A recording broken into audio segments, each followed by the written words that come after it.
पुढचं महिला रत्न नेमकं आहे काय, कुठलं आहे, त्यांचं कर्तृत्व काय, यावरती आपण एक नजर टाकूयात. उंचच्या उंच माडाच्या झाडावर चढायला नारळ काढायला पुरुषच पाहिजे असा समज, पण नेहा पालकर यांनी हाच समज खोडून काढलाय. पुरुषांपेक्षा जास्त सफाईनं नेहा माडावर चढते आणि सहज नारळ तोडते. पण नेहाच्या धाडसाचं श्रेय जातं ते तिच्या आजीला.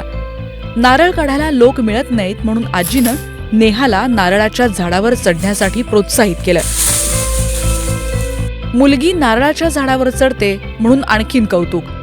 बघता बघता नेहा नारळ तोडण्यापासून फवारणीपर्यंत सगळी कामं करायला लागली. नेहाला बघून आज मुली तिच्याकडे प्रशिक्षणासाठी येत आहेत. नेहा आज बँकेत नोकरी करते, पण तिनं हे काम सोडलेलं नाहीये.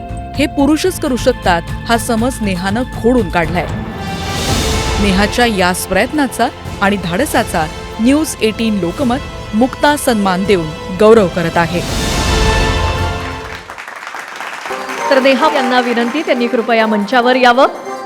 ही ऑडिओ व्हिज्युअल पाहून तुमच्या लक्षात आलंच असेल आणि अशा महिला रत्नाचा सन्मान आपण मुक्ता सन्मान 2025 मध्ये करतो आहोत. तर मी कश्मीर महाजनी यांना विनंती करते की त्यांनी नेहा पालकर यांना सन्मान चिन्ह द्यावं. मेघा धाडे यांना विनंती करते की त्यांनी सन्मानपत्र नेहा पालकर यांना द्यावं. आणि आता सूत्र विशाल परदेशी यांच्याकडे. पुन्हा एकदा जोरदार नेहा करता.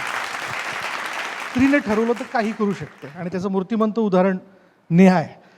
नेहा म्हणजे मी जेव्हा एव्ही बघत होतो आणि अर्थात बाकीची मंडळी ही एव्ही बघत आहेत आजच्या निमित्ताने, त्यांची एकच रिॲक्शन असेल मनामध्ये, हागा गागा गागा काय हे, अशीच एक रिॲक्शन असावी त्यांच्यामुळे. कसं जमतंय आणि कुठून ही सगळी सुरुवात झाली, प्लीज. सर्वप्रथम मी न्यूज 18 लोकमतचे धन्यवाद मानते की त्यांनी मला या मंचावरती यायची संधी दिली. तसेच जमलेल्या मान्यवरांचे आभार मानते. त्यानंतर मी माझ्या आजीचे आभार मानते की तिने मला आईची माया दिली. मी लहानपणापासून आंब्याची बाग, नारळाची बाग असल्यामुळे झाडांवर चढायचं आवड माझ्यामध्ये होती आणि त्याचबरोबर शिक्षणाची पण आवड होती. मी माझं ग्रॅज्युएशन पूर्ण केलं. त्यानंतर कोरोना काळ होता. तर कोरोना काळात घरीच बसून असल्यामुळे माझ्या आजीने मला सांगितलं की भाटे नारळ प्रशिक्षण केंद्र रत्नागिरी येथे प्रशिक्षण आहे, तर तू त्यात जाऊन सहभागी हो. बाहेरचे नाही तर किमान घरचे तरी नारळ काढशील. तर मी आधी घाबरलेले, म्हटलं नारळाच्या झाडावर चढायला मी कधी म्हटलं एवढं धाडस नाही होणार. मग घरच्यांनी मला प्रोत्साहन दिलं.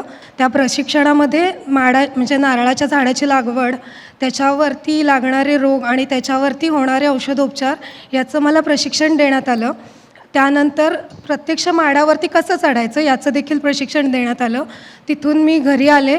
घरी आल्यानंतर काही दिवस प्रॅक्टिस केली आणि साहजिकच इतर सगळ्या लोकांना कळालं की बाबा ही मुलगी माडाच्या झाडावरती चढते. त्यातून लोकांनी संपर्क साधला आणि प्रचंड प्रमाणात मागणी येऊ लागली. रत्नागिरी, चिपळूण, मुंबई यासारख्या ठिकाणीही मी माड साफ केलेले आहेत. तसेच त्यांच्यावरती औषधोपचार केले आहेत.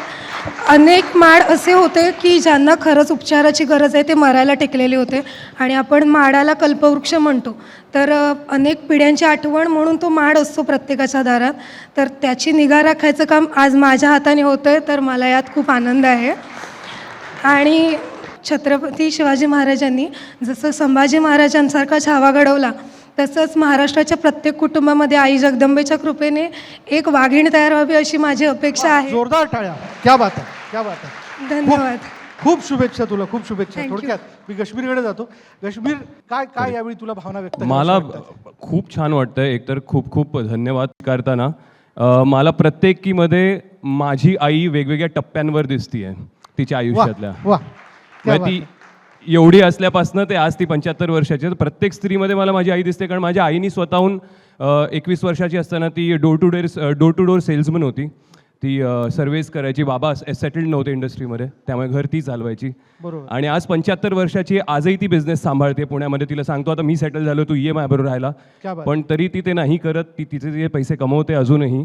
So I am very glad. माझ्या घरात एक बिझनेस वुमन आहे आणि मला माहिती आहे ती कुठल्या हेतूने करते. ती कधी बोलून नाही दाखवत, पण तिला अजूनही कुठेतरी भीती वाटते की ह्याचं जर का काही बरं वाईट झालं बिझनेसमध्ये किंवा त्याच्या प्रोफेशनमध्ये तर आपल्याला त्याला 4 पैसे देता यावेत.